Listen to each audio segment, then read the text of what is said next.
উদযাপন হচ্ছে ঈদুল আজহা। জাতীয় ঈদগাহে প্রধান জামাতে হাজারো মুসল্লির সাথে প্রধান উপদেষ্টা ড মোহাম্মদ ইউনূস সহ উপদেষ্টা পরিষদের সদস্যদের নামাজ আদায়। পবিত্র ঈদুল আজহা উপলক্ষে প্রধান উপদেষ্টা ড মোহাম্মদ ইউনূসের সাথে শুভেচ্ছা বিনিময় করেছেন সেনাবাহিনী প্রধান জেনারেল ওয়াকারুজ্জামান ও নৌবাহিনী প্রধান অ্যাডমিরাল এম নাজমুল হাসান। প্রধান উপদেষ্টা ঘোষিত নির্বাচনের রোডম্যাপ সুচিন্তিত নয়, ডিসেম্বরেই নির্বাচন চাই বিএনপি বলেছেন দলীয় মহাসচিব মির্জা ফখরুল ইসলাম আলমগীর।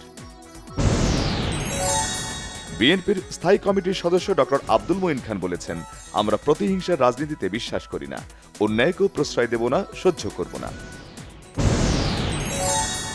জাতি যেনতেন নির্বাচন চায় না, বিচার সংস্কার জুলাই ঘোষণাপত্র ও ভোটের লেভেল প্লেইং ফিল্ড থাকলে রোডম্যাপ অনুযায়ী নির্বাচন সম্ভব, মৌলভীবাজারে বলেছেন জামায়াতের আমির ডাক্তার শফিকুর রহমান। কোরবানি পশুর বর্জ্য 12 ঘণ্টার মধ্যে অপসারণের চ্যালেঞ্জ নিয়েছে ঢাকার 2 সিটি কর্পোরেশন, জানিয়েছেন স্থানীয় সরকার, পল্লী উন্নয়ন ও সমবায় উপদেষ্টা আসিফ মাহমুদ। সংস্কারের নামে সরকার দীর্ঘ অগণতান্ত্রিক চর্চার দিকে হাঁটছে, মন্তব্য বিএনপি নেতা ইশরাক হোসেনের। কোরবানি মহান আল্লাহর সন্তুষ্টি লাভের মাধ্যম, ঈদের নামাজের পরপরই পশু কোরবানিতে ব্যস্ত হয়ে পড়ে ঢাকাবাসী। আগের বছরের চেয়ে কিছুটা বাড়তি দামে বিক্রি হচ্ছে কোরবানির পশুর চামড়া। মৌসুমী ব্যবসায়ীদের কাছ থেকে চামড়া সংগ্রহ করছেন ট্যানারি মালিক ও আড়তদাররা। কিশোরগঞ্জের শোলাকিয়া ও দিনাজপুরের গোড়ে শহীদ ময়দানে দেশের সবচেয়ে বড় ঈদ জামাত অনুষ্ঠিত। পশু কোরবানির পর চট্টগ্রাম মহানগরীতে কোরবানির বর্জ্য অপসারণে নেমেছেন সিটি কর্পোরেশনের 4200 কর্মী। পরিচ্ছন্নতা কার্যক্রম সরাসরি তদারক করছেন city mayor doctor Shahadat Hossain.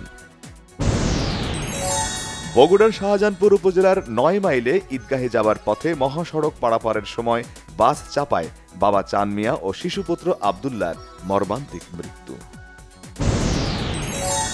পানির হাহাকার চলছে ঝালকাঠি পৌরসভায়। তীব্র গরমে পানি না পেয়ে নাকাল পৌরবাসী, পানির দাবিতে পালন করেছেন নানা কর্মসূচিও। ঈদুল আজহার দিনেও গাজায় ইসরায়েলি বাহিনীর তাণ্ডব অব্যাহত। নেতানিয়াহু বাহিনীর হামলায় ভূখণ্ডটিতে 42 ফিলিস্তিনি নিহত। ইউক্রেনের রাজধানী কিয়েভে ড্রোন ও ক্ষেপণাস্ত্র হামলা চালিয়েছে রাশিয়া। এসব হামলায় নিহত হয়েছে অন্তত 4 জন, আহত হয়েছে আরও 20 জন। ইরানের নাগরিকদের যুক্তরাষ্ট্রে প্রবেশে ডোনাল্ড ট্রাম্পের নিষেধাজ্ঞার তীব্র সমালোচনা করেছে তেহরান। এশিয়ান ফুটবল কনফেডারেশন এএফসির টুর্নামেন্ট চ্যালেঞ্জ লিগে খেলা হচ্ছে না প্রিমিয়ার লিগ চ্যাম্পিয়ন ঢাকা মোহামেডানের। রানার্স আপ হয়ে সুযোগটি পাচ্ছে আবাহনী লিমিটেড। এবারের লা লিগায় সেরা ফুটবলার নির্বাচিত হয়েছেন ব্রাজিলিয়ান উইঙ্গার রাফিনিয়া। মৌসুম জুড়ে পারফরমেন্সের ধারাবাহিকতায় এ স্বীকৃতি পান তিনি। সাকিব খানের ছবি তাণ্ডব ঈদে মুক্তি উপলক্ষে এক সংবাদ সম্মেলনে উপস্থিত হয়ে অভিনেত্রী জয়া আহসান সাকিব খানকে লক্ষ্মী ছেলে হিসেবে উল্লেখ করে বলেছেন, সে কাজের জন্য লক্ষ্মী, আবার ইন্ডাস্ট্রির জন্যও লক্ষ্মী। দ্বিতীয় পর্যায়ের লিভার ক্যান্সার ধরা পড়ার পর দীর্ঘ 14 ঘণ্টার এক অস্ত্রোপচার করা হয়েছে ভারতীয় টিভি অভিনেত্রী দীপিকা কক্করের ওপর। ব্যক্তিগত ইউটিউব চ্যানেলে এ তথ্য জানিয়েছেন তার স্বামী শোয়েব ইব্রাহিম।